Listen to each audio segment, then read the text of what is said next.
Bonjour chers amis téléspectateurs, c'est avec une très grande joie que ce matin je viens partager avec vous la parole de Dieu. Nous allons prier avant de commencer, de partager ce moment important. Fermons nos yeux. Tendre Père, nous venons te demander ton assistance. Au nom de Jésus-Christ, puisses-tu nous remplir du Saint-Esprit, que ton Esprit Saint puisse agir, et nous prenons autorité sur tout esprit d'empêchement, tout esprit qui ne confesse pas le nom de Jésus, nous le déclarons vaincu maintenant. Amen. Voyez, je suis pleinement convaincu que Dieu a un plan merveilleux pour votre vie. Je suis pleinement convaincu que Jésus à la croix, il avait tout accompli. Parole à bon Dieu qu'a dit Jésus à la croix. Timon à bon Dieu à la croix. Il avait tout accompli. Il avait fait tout ce qui est nécessaire pour que vous ayez la victoire, pour que vous connaissiez la paix, pour que vous ayez le bonheur et pour que vous puissiez vivre votre destinée. Dites-vous que vous ne serez pas plus aimé de Dieu parce que vous faites certains sacrifices. Ne pensez pas que vous serez plus aimé de Dieu parce que vous prêchez l'évangile ou parce que vous faites des bonnes œuvres. Les bonnes œuvres que nous pratiquons, c'est en reconnaissance, par amour pour notre prochain et par amour pour Dieu. Parce que nous avons un plaisir de servir Dieu, c'est une joie. Mais ce n'est pas pour nous faire aimer. Ne pensez pas que parce que vous avez jeûné, que Dieu vous aimera plus. Ne pensez pas que parce que vous prêchez l'évangile ou parce que vous faites certaines actions, que vous serez aimé plus de Dieu. Et voilà pourquoi aujourd'hui je vais exploiter ce thème. La sainteté par le sang de Jésus-Christ. Je suis convaincu qu'il n'y a aucun homme qui peut être saint par ses œuvres. Aussi sérieux ou aussi perfectionniste que vous puissiez être, nous avons tous besoin du sang de Jésus. Et malheureusement, parfois, nous avons fait une classification de péchés. Et nous pensons que l'impudicité, l'adultère est un gros péché et qu'il y a de petits péchés et de petits péchés acceptables, de petits péchés que nous tolérons, que nous croyons qu'ils ne sont pas tellement graves que Dieu peut les accepter. Parfois, nous pointons le doigt et nous condamnons des gens qui commettent ce que nous considérons comme gros péchés. De péchés qui sont parfois plus visibles, peut-être qui sont parfois plus scandaleux. Et certains péchés, nous les tolérons, nous les admettons, que j'appelle de péchés saints. Ces péchés paraissent propres, ça paraît civilisé, ça paraît peu choquant pour la société. Et pourtant, devant Dieu, devant la sainteté de Dieu, tout péché est un péché. Il n'y a pas de gros péché ou de petits péchés, mes amis. Tout péché est un péché. J'aimerais vous expliquer comment est-ce qu'un homme peut marcher dans la sainteté. Marcher dans la sainteté grâce au sang de Jésus.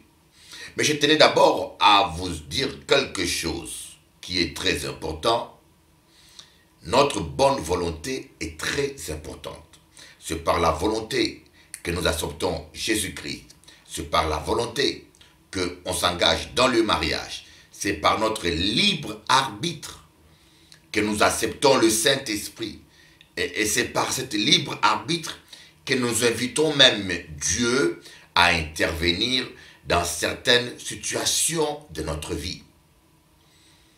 Et c'est par ce même libre arbitre que le Seigneur nous purifie et nous aide.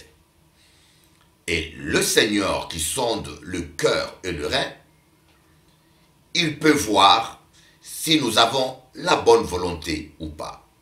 C'est important que nous ayons ce que nous appelons la bonne volonté.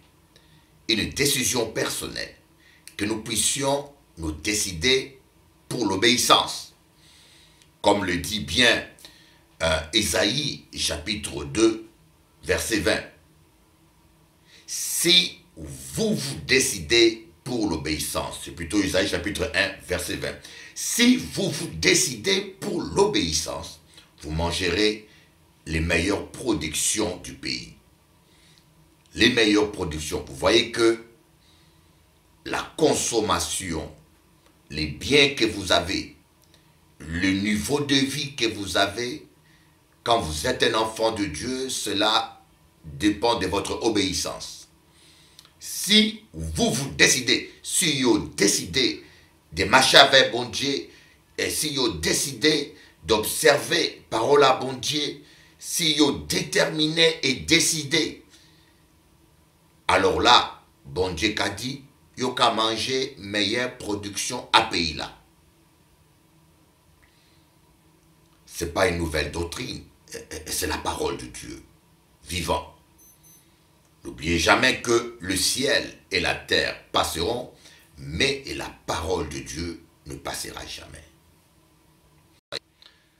On va lire ce passage qui se trouve dans l'évangile, le premier épître de l'apôtre Jean, chapitre 1, à partir du verset 5.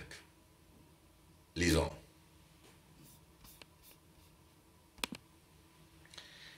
La nouvelle que nous avons apprise de lui et que nous vous annonçons, c'est que Dieu est lumière et qu'il n'y a point en lui de ténèbres.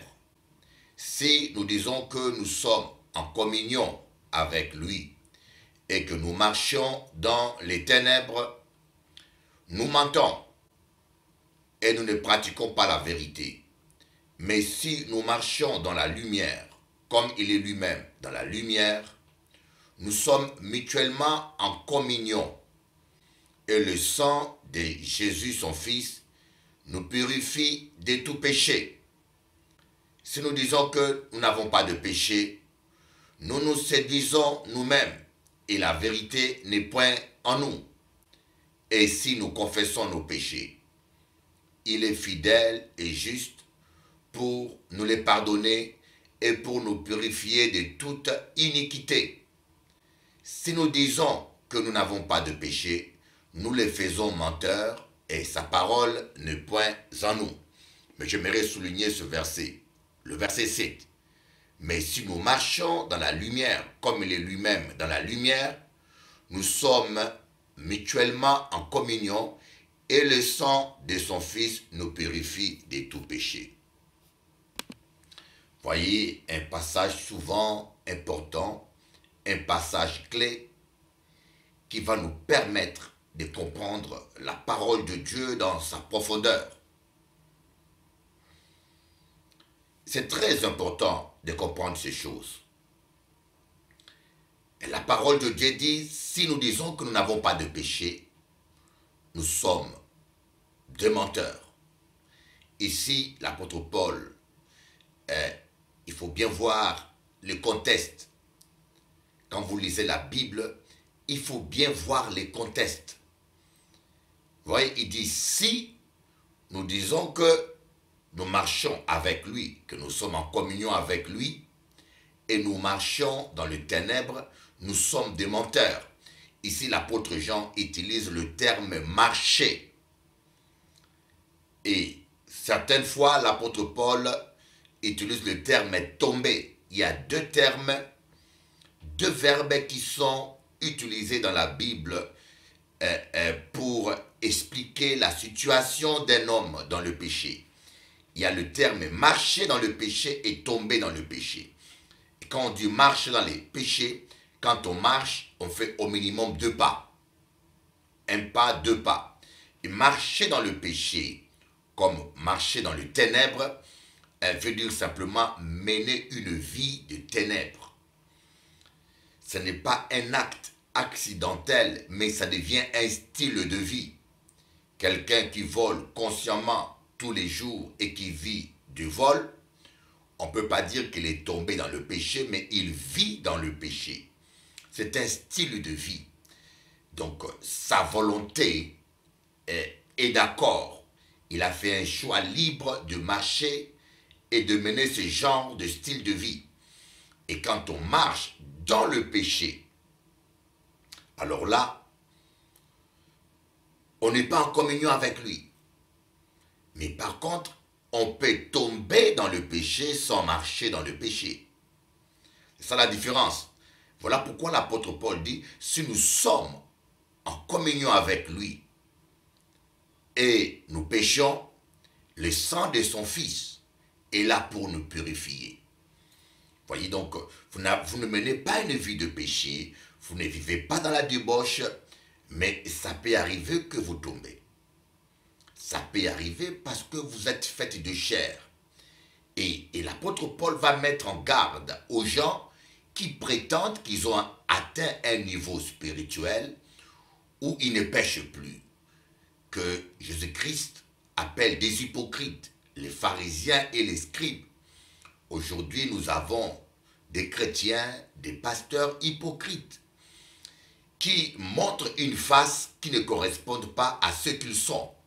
Ils sont tellement spirituels. Et parfois, ce genre de comportement décourage le nouveau converti, décourage le jeune chrétien qui se disent on n'y arrivera jamais à être comme ces gens-là. On n'arrivera jamais à vivre sans jamais faillir. On n'arrivera jamais. Et parfois, certains chrétiens baissent le bras, se découragent, ne luttent plus contre le péché parce qu'ils se disent on n'arrivera jamais. Et malheureusement, ce genre d'attitudes sont très néfastes dans le milieu évangélique. Et l'apôtre Paul dit, vous êtes des menteurs. Vous êtes des menteurs, vous qui voulez vous faire passer pour des infaillibles, vous qui voulez faire croire aux gens que vous êtes parfaite et que cela ne peut jamais vous arriver. Et moi, j'aimerais vous dire une chose. Ne jugez jamais les gens. Nous tous, nous sommes le produit du pardon de Dieu. Nous tous, nous sommes le produit du pardon de Dieu. Nous tous, la Bible dit que tous ont péché et sont privés de la gloire de Dieu. Tous ont péché. Il n'y a pas un seul homme qui est digne d'entrer dans la gloire de Dieu par ses œuvres. Mais nous sommes sauvés au moyen de la grâce, du pardon de Jésus. Voyez, nous sommes pardonnés, purifiés par le sang de Jésus. Et sans la grâce de Dieu, sans la protection de Dieu, croyez-moi, vous pouvez tomber plus bas que vous ne pourrez l'imaginer. Voyez, des fois, moi j'ai vu des gens condamner les autres. Mais vous ne vous rendez pas compte que si nous sommes debout, parce que Dieu nous garde debout, parce que la Bible dit que Dieu ne permettra pas qu'on soit tenté au-delà de nos efforts. Voyez, c'est Dieu qui veille sur nous. C'est Dieu qui ne permet pas qu'on soit tenté au-delà de nos efforts. Ça veut dire que lorsque une tentation est plus forte que nous, lorsque une attaque est plus forte que nous, Dieu ne le permet pas. Parce qu'il ne veut pas nous perdre, parce qu'il ne veut pas qu'on tombe. Voyez, mais certaines personnes qui n'ont pas accepté Jésus, certaines personnes qui ont laissé des portes ouvertes. Voyez, des fois, quand on laisse une porte ouverte, on se déconnecte de Dieu et on quitte la protection de Dieu. Alors là, le diable profite pour nous enfoncer encore plus profond dans le péché. Vous voyez, quelqu'un peut commencer simplement par le mensonge. Au début, il ment. C'est un homme qui est fidèle à sa femme et qui mène une vie droite, mais il commence par le mensonge. Et à cause du mensonge, l'onction de Dieu, la communion avec l'onction de Dieu est brisée, la protection divine se retire. Alors l'ennemi en profite, les démons en profitent. Ça peut être un esprit d'homosexualité, ça peut être un esprit de meurtre, ou un autre démon en profite pour s'accaparer de la personne, pour la mener dans des péchés plus bas encore. Si Dieu le Père a abandonné son Fils à la croix à cause du péché, dites-vous, ce n'est pas vous qui n'abandonnera pas. Autrement dit, il ne vous abandonnera jamais. Autrement dit, c'est vous qui l'avez abandonné, bien sûr. En premier lieu, c'est vous qui l'avez abandonné en péchant. Mais je peux vous dire, ce terme abandonné signifie simplement retirer sa protection. Si l'onction de Dieu avait quitté Jésus à la croix, quand il s'est fait pécher, parce que l'onction ne peut pas rester là où il y a le péché, quand l'onction de Dieu a quitté le corps de Jésus, de l'homme Jésus, parce qu'il s'est fait pécher, et c'est pour cela que Christ a dit, mon Père, pourquoi m'as-tu abandonné? Si l'onction a quitté Jésus à la croix, à un moment donné, parce qu'il s'est fait pécher, et ce n'est pas vous qui n'abandonnera pas. Et vous comprenez pourquoi parfois, malheureusement, nous constatons que des sorciers parfois arrivent à tuer des chrétiens authentiques. Des sorciers arrivent parfois à tuer certains pasteurs ou certains hommes de Dieu. Oui, je connais d'histoires vraies où des satanistes ont pu tuer un homme de Dieu. Pourquoi? Au début, ils lui ont envoyé une femme pour la séduire. C'est exactement la même stratégie qu'on a fait pour Samson. Pour attraper Samson, les Philistins ont envoyé une femme. Vous voyez, Samson était tellement fort avec Dieu qu'on n'arrivait pas à le saisir. Mais pour l'avoir, les Philistins ont envoyé une femme. Et c'est par la femme qu'ils ont pu avoir Samson. Et c'est la même chose. Et quand le diable veut détruire un chrétien ou un homme de Dieu, il connaît la puissance de la sexualité. Le diable envoie toujours une femme, ou il envoie toujours un homme sur votre chemin, et pour vous amener dans le péché. Et lorsque vous péchez, exactement ce qui s'est passé à la croix va se passer avec vous. La protection de Dieu, l'aisance de Dieu vont vous laisser seuls. Et c'est comme ça que les satanistes profitent pour tuer certains hommes de Dieu, certains chrétiens, dans des accidents d'avion, dans des maladies comme des cancers, et de fond se dit, mais qu'est-ce qui se passe? Comment un grand homme de Dieu comme celui-là peut mourir dans de telles conditions? Et croyez-moi, lorsque l'onction est avec vous, vous pouvez être en face de lions, les lions vont fermer leur bouche, comme devant Daniel. Vous pouvez être dans les eaux avec des crocodiles affamés, mais les crocodiles vont gêner, comme devant le bébé Moïse. Vous pouvez être devant Goliath, mais Goliath n'aura pas le temps de vous couper la tête. Vous aurez toujours la victoire. Parce que Dieu protège ses enfants. L'onction est une protection exceptionnelle. Mais l'onction ne demeure pas dans le péché. Voilà pourquoi la Bible dit que si nous péchons, le sang de Christ est là pour nous purifier de tout péché. Le sang du Christ est là pour nous purifier de tout péché. Que le diable ne vous mente pas. Le diable ne veut pas que vous puissiez confesser votre péché. Le diable ne veut pas que vous puissiez vous repentir de votre péché.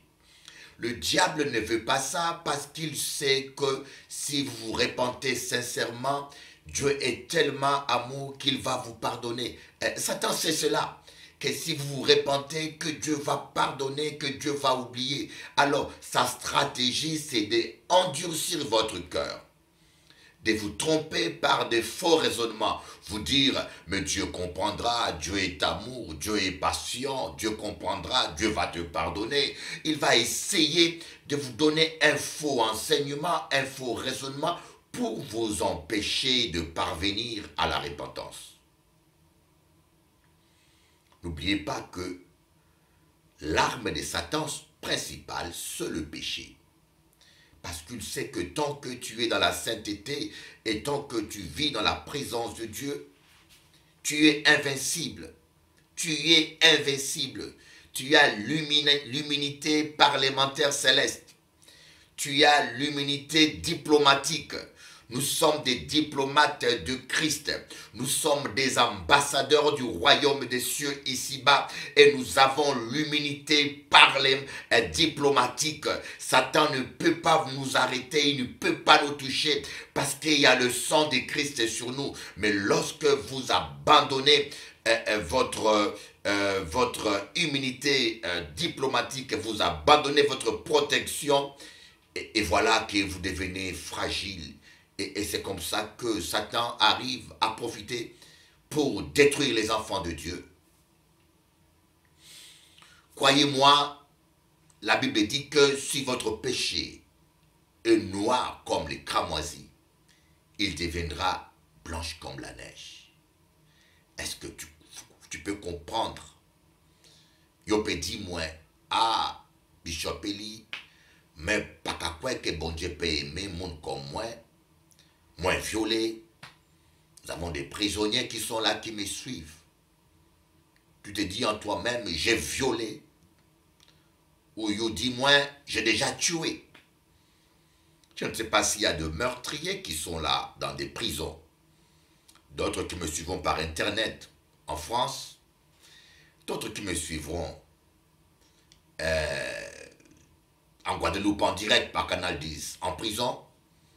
Mais je peux dire où ça? Il y a un meurtrier qui a tué un homme à cause de sa femme et qui a commis l'adultère, mais à qui Dieu a pardonné. Et c'est l'un des ancêtres de Jésus-Christ.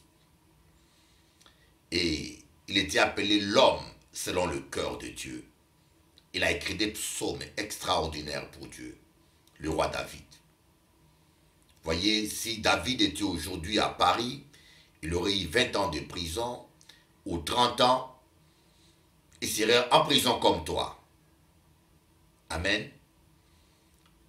Même si ton casier judiciaire ne sera plus jamais vierge, j'aimerais te dire que si aujourd'hui, toi qui me suis là, tu reconnais ton péché et tu demandes pardon à Dieu, il va te pardonner et il va oublier. Et il va te donner une seconde chance. Tu peux être plus libre en prison que les gens qui sont esclaves en dehors de prison. Il y a beaucoup de gens qui sont esclaves en dehors de prison. Des gens qui sont là, qui marchent, vous le voyez en mouvement, ils sont malheureux et esclaves de certaines choses, plus prisonniers que vous. J'aimerais te dire, Jésus t'aime. Peut-être que le regard des gens ne changeront jamais vis-à-vis de toi. Mais sache que Jésus-Christ t'aime. Même si les hommes ne te pardonnent pas, sache que Dieu va te pardonner. Il n'y a pas de péché trop noir devant Dieu. Et moi qui vous parle, j'aimerais vous dire, si Dieu devait tenir compte de mes erreurs, de mes péchés, je ne serai pas là aujourd'hui en train de vous prêcher la parole. Je me permets de vous prêcher la parole parce que le sang de Jésus m'a purifié. Voilà pourquoi je ne me permettrai jamais de juger quelqu'un ou de condamner quelqu'un. Aussi profond tu puisses tomber, il te suffit simplement de dire, Seigneur, je reconnais que je péchais contre toi. Moi, reconnaître que le cœur est mauvais. Mon cœur est mauvais. Moi, savent que moi méchant. Mais bon Dieu, c'est toi qui peux changer le cœur. C'est toi qui peux changer l'homme. Change-moi, Seigneur. change mon cœur, change ma vie, je demande pardon. Seulement ça. Oui, seulement ça. Et bien sûr, c'est trop simple, n'est-ce pas? C'est trop simple, mais pourtant, c'est ça. Lorsque tu reconnais ton péché et tu demandes pardon, Jésus va te pardonner.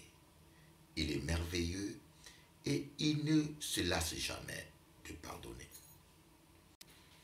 Voilà, nous allons continuer notre émission, la sainteté par le sang de Jésus. Vous comprenez? Le Seigneur, c'est quelqu'un qui ne se lasse pas de pardonner. J'aimerais vous dire une chose, ne vous voyez pas comme les hommes vous voient. Les hommes parfois n'oublient pas votre passé. Ils vont toujours vous voir comme vous étiez dans le monde.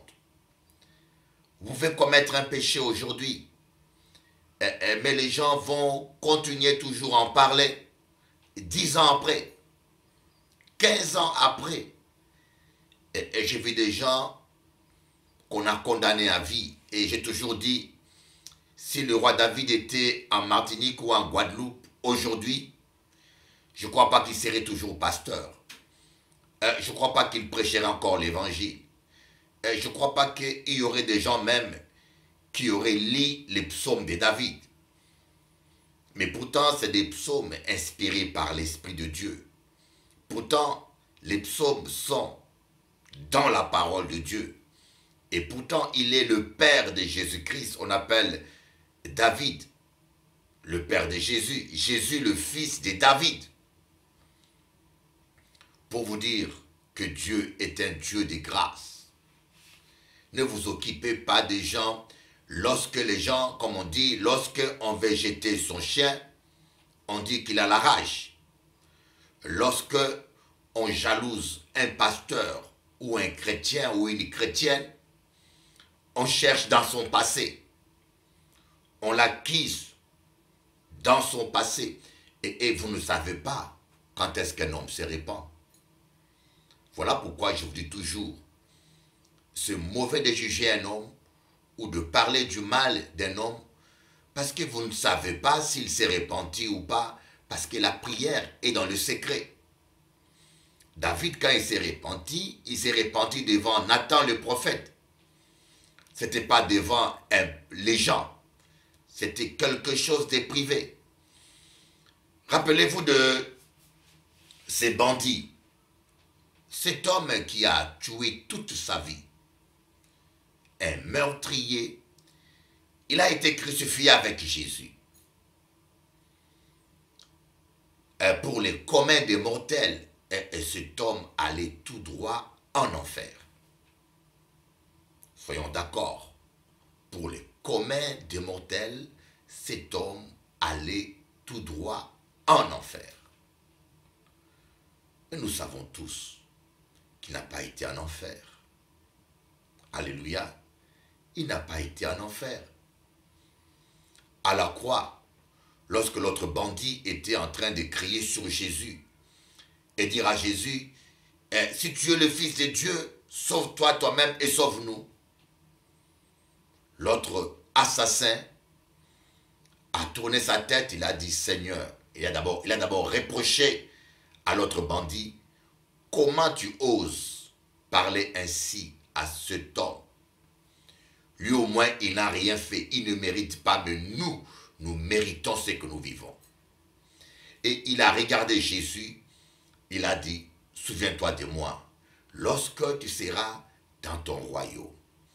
Et Jésus l'a regardé et lui a dit, en vérité, je te l'ai dit, tu seras avec moi dans mon royaume, dans le paradis, aujourd'hui même. Vous vous rendez compte? Un homme, toute sa vie, il a vécu dans la méchanceté, dans le péché, condamné par les hommes, avec un mauvais témoignage. Mais à la dernière seconde de sa vie, à la croix, il s'est repenti, il a réclamé la grâce de Dieu et il a été pardonné. Mais croyez-moi, pour la plupart des Juifs, pour la plupart de ceux qui l'avaient condamné, cet homme allait en enfer. Mais celui qui a écouté la conversation, Jean qui était à côté, qui a écouté Jésus parler avec cet homme, lui savait que cet homme allait au ciel. Et vous savez, au ciel, on aura des surprises. Il y a des prostituées qui vont vous devancer dans le royaume des cieux. Regardez Rahab. Rahab, cette femme prostituée de Jéricho, c'était une prostituée. Mes amis, une prostituée.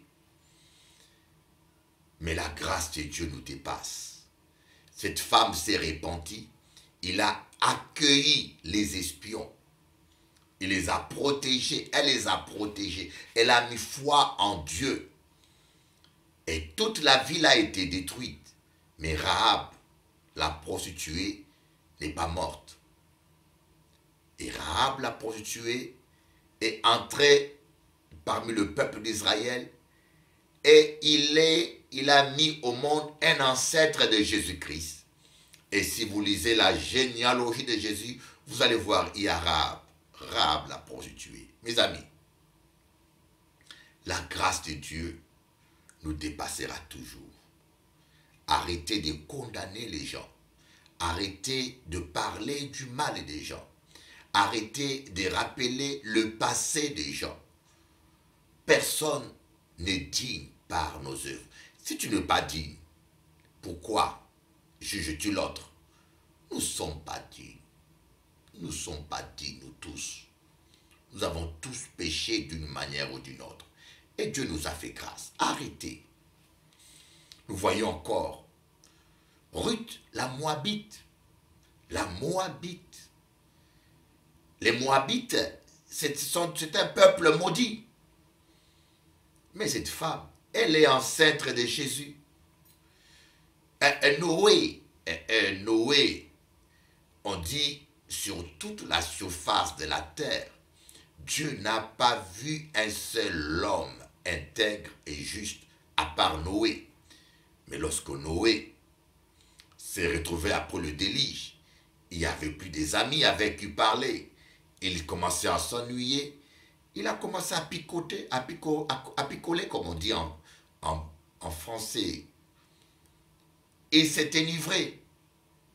Un homme, qu'on dit un homme selon, un homme, le seul homme intègre que Dieu a déclaré intègre. Mes amis, voilà ce que je pourrais vous dire. Si Dieu nous traitait tous d'après nos erreurs et nos péchés, et toi, pasteur, moi qui te prêche, toi, mon frère, et nous tous, nous serons à jamais bannis. Grâce au sang de Jésus, nous sommes pardonnés.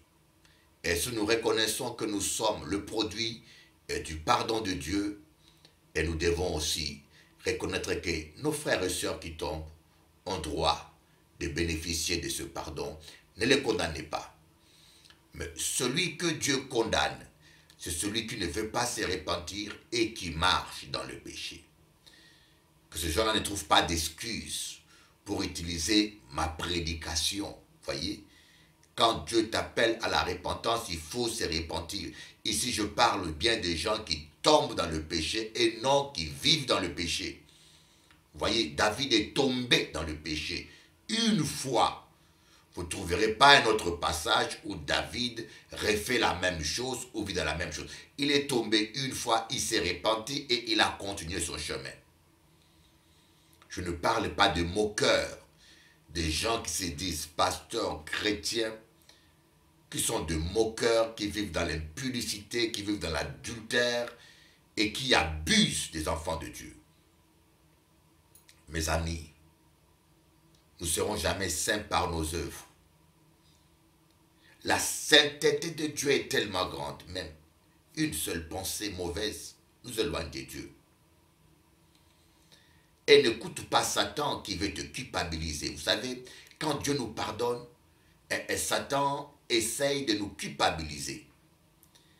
Et la culpabilité paralyse ta foi. Pourquoi? Parce que Satan sait bien que la seule chose qui permet, qui empêche à Dieu de nous exaucer, c'est le péché.